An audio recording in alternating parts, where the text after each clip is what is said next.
Faith ക്ലിയറൻസിന്റെ 36ാമത്തെ ഇന്നത്തെ എപ്പിസോഡിൽ നമ്മുടെ പഠനത്തിന് വിഷയമാക്കുന്ന ചോദ്യം, ദേവാലയത്തിനകത്ത് സ്ത്രീകൾ തലമൂടുന്ന പതിവിന് സഭാ നിയമത്തിൻ്റെയോ ആരാധനാക്രമ നിയമത്തിൻ്റെയോ പിൻബലമുണ്ടോ എന്നതാണ്.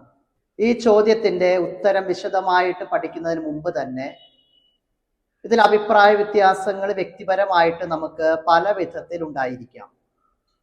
നാളെ ഇതുവരെ നമ്മൾ ഇങ്ങനെയല്ല അനുഷ്ഠിച്ചു പോകുന്നത്.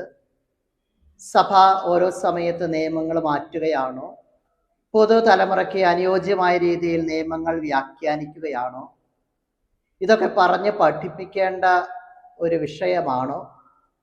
ഇത് നിരവധിയായിട്ടുള്ള നമ്മുടെ വ്യക്തിപരമായ അഭിപ്രായങ്ങൾ തീർച്ചയായിട്ടും ഈ വിഷയത്തിന്മേൽ ഉയർന്നു വരാം. ഇങ്ങനെയൊരു ചോദ്യം സഭാ നിയമത്തെക്കുറിച്ചൊരു വ്യക്തത വേണമെന്ന് ആവശ്യപ്പെട്ട് ചോദിക്കുമ്പോൾ നിലനിൽക്കുന്ന സഭയുടെ നിയമങ്ങൾ, അനുശാസനങ്ങൾ സൂചിപ്പിക്കുക എന്നതാണ് നാം അതിന് ഉത്തരം കൊടുക്കുമ്പോൾ നിർവഹിക്കേണ്ട ഉത്തരവാദിത്വം. നമ്മുടെ ഈ ചോദ്യത്തിൻ്റെ ഉത്തരത്തിലേക്ക് കടക്കുന്നു. ഒറ്റ വാക്കിൽ ഇതിന് ഉത്തരം പറഞ്ഞാൽ, സഭാ നിയമത്തിലോ ആരാധനാക്രമ നിയമത്തിലോ ഇങ്ങനെ തല മൂടണമെന്ന സൂചിപ്പിക്കുന്നില്ല എന്ന് നാം മനസ്സിലാക്കണം. ആരാധന സമയത്ത് സ്ത്രീകൾ ശിരോവസ്ത്രം ധരിക്കുന്ന പതിവ് വളരെ പുരാതനമാണ്. ഗ്രീക്ക്, യഹൂദ, റോമൻ സംസ്കാരങ്ങളിൽ ഈ രീതി ഉണ്ടായിരുന്നു. വിശുദ്ധ പൗലോസ് അപ്പസ്തോലൻ കൊറിന്തോസിലെ സഭയ്ക്ക് എഴുതുന്ന 1-ാം ലേഖനത്തിൻ്റെ 11-ാം അധ്യായം 15-ാമത്തെ തിരുവചനത്തിൽ ഇപ്രകാരം രേഖപ്പെടുത്തിയിട്ടുണ്ട്: ശിരസ് മൂടാതെ പ്രാർത്ഥിക്കുകയോ പ്രവചിക്കുകയോ ചെയ്യുന്ന ഏത് സ്ത്രീയും തൻ്റെ ശിരസിനെ അവമാനിക്കുന്നു എന്ന്. ഇത് വിശുദ്ധ പൗലോസിൻ്റെ സ്വകാര്യമായ അഭിപ്രായമോ നിർദ്ദേശമോ ആയിട്ടല്ല രേഖപ്പെടുത്തുന്നത്. മാത്രവുമല്ല, അതൊരു ക്രിസ്തീയ ആചാരം മാത്രമായിട്ടുമല്ല പരിഗണിക്കപ്പെട്ടിരുന്നത്. 1-ാം നൂറ്റാണ്ടിലെ പല സംസ്കാരങ്ങളിലും നിലവിലിരുന്ന ഒരു ആചാരമായിരുന്നു ഇത്. ഇതിനെക്കുറിച്ച് പല അഭിപ്രായങ്ങളും വ്യാഖ്യാനങ്ങളും ഈ ആദിമ നൂറ്റാണ്ടിൽ നിലനിന്നിരുന്നു. അതുകൊണ്ടാണ് വിശുദ്ധ പൗലോസ് ഇങ്ങനെയൊരു ആമുഖത്തോടെയാണ് ഈ വിഷയം കൈകാര്യം ചെയ്യാൻ ആരംഭിക്കുന്നത് തന്നെ. അഭിപ്രായ വ്യത്യാസമുള്ളവരോട് എനിക്ക് പറയാനുള്ളത് എന്നാണ് പൗലോസ് അപ്പസ്തോലൻ കൊറിന്തോസിലെ സഭയ്ക്കുള്ള 1-ാം ലേഖനത്തിൻ്റെ 11-ാം അധ്യായം 16-ാം വചനത്തിൽ തന്നെ സൂചിപ്പിച്ചിട്ടുള്ളത്. ശിരോവസ്ത്രത്തെ ന്യായീകരിച്ച സഭാപിതാക്കന്മാരുണ്ടായിരുന്നു. ഉദാഹരണത്തിന് ജോൺ ക്രിസോസ്തോം, അലക്സാണ്ട്രിയയിലെ വിശുദ്ധ ക്ലെമന്റ്, റോമിലെ വിശുദ്ധ ഹിപ്പോളിറ്റസ്, അലക്സാണ്ട്രിയയിലെ വിശുദ്ധ സിറിൽ തുടങ്ങിയവർ അവരിലേതാനും ചിലരായിരുന്നു.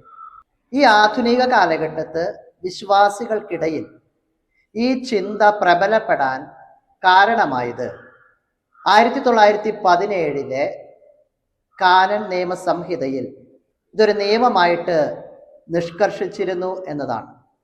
അതിന് അക്കാലത്തെ സാമൂഹികമായിട്ടുള്ള പശ്ചാത്തലവും ഒരു കാരണമായി തീർന്നു.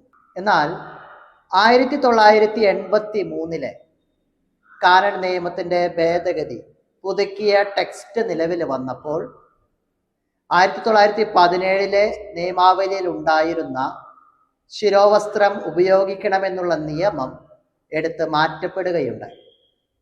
അതിൻ പ്രകാരം ഇപ്പോഴത്തെ സഭാ നിയമത്തിലോ ആരാധനാക്രമ നിയമത്തിലോ ശിരോവസ്ത്രം ഉപയോഗിക്കണമെന്നുള്ള സൂചനകൾ നിലനിൽക്കുന്നില്ല. എന്നാൽ നമ്മുടെ സാമൂഹിക പശ്ചാത്തലത്തിൽ നാം മനസ്സിലാക്കേണ്ടതും സ്വീകരിക്കാൻ തയ്യാറാകേണ്ടതുമായിട്ടുള്ള ഒരു നിലപാടെന്ന് പറയുന്നത്, നമ്മുടെ നാട്ടിൽ നിലവിലിരിക്കുന്ന ആചാരത്തിൻ്റെ ഒരു ഭാഗമാണ് ഇത്. അത് തുടരുന്നതിൽ തെറ്റില്ല. എന്നാൽ അത് അസ്വീകാര്യമായി ആർക്കെങ്കിലും തോന്നുന്നുണ്ടെങ്കിൽ വേണ്ടെന്ന് വയ്ക്കാനുള്ള വ്യക്തിപരമായ സ്വാതന്ത്ര്യവും നിലനിൽക്കുന്നുണ്ട്. കാരണം അതിൽ വിശ്വാസത്തിൻ്റെയോ ധാർമ്മികതയുടെയോ ഉള്ളടക്കമില്ല. അതുപോലെ തന്നെ സഭാ നിയമത്തിൻ്റെ പിൻബലവും ഇതിനില്ല. അതേസമയം ദൈവാലയങ്ങളിൽ അച്ചടക്കമുള്ള വസ്ത്രധാരണ രീതിയും നാം സ്വീകരിക്കേണ്ടതുണ്ട് എന്നത് തർക്കമറ്റ കാര്യമാണ്.